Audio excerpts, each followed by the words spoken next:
Jesus said to them, "I am the bread of life. Whoever comes to me will never be hungry again.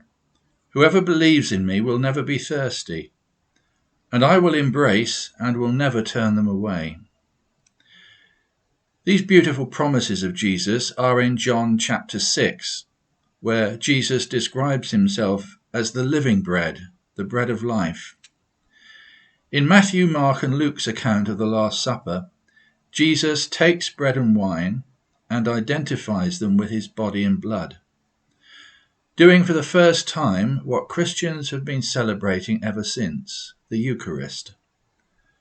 John's Gospel is quite different in that Jesus' teaching about the Eucharist is in a whole chapter, chapter 6, and isn't at the Last Supper. And he's not speaking to just his small group of disciples, but in front of the crowds who followed him since he fed 5,000 people the day before from just 5 loaves and 2 fish. They want him to show them another such miracle by feeding them again. The answer Jesus gives, though, is that anyone who eats my flesh and drinks my blood has eternal life, and I will raise that person up at the last day.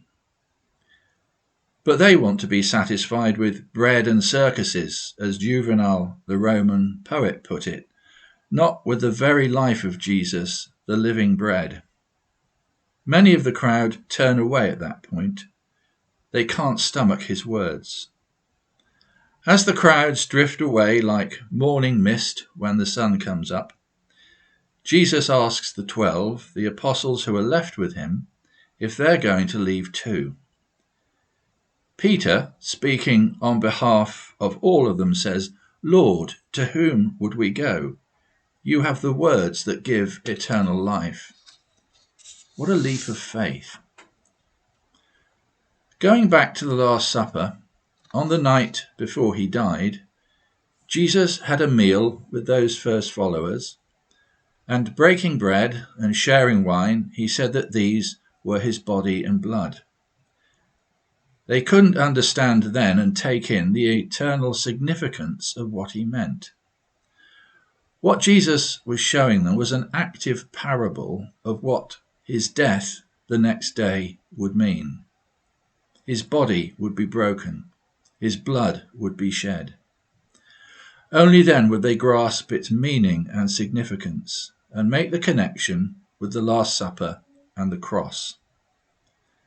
Whenever the Eucharist is celebrated, it's as if we're joined with the apostles at the Last Supper, the first Eucharist. We join them at the foot of the cross, but from the aspect of the entrance to the empty tomb. Why would you look for the living one in a tomb? He's not here, for he is risen.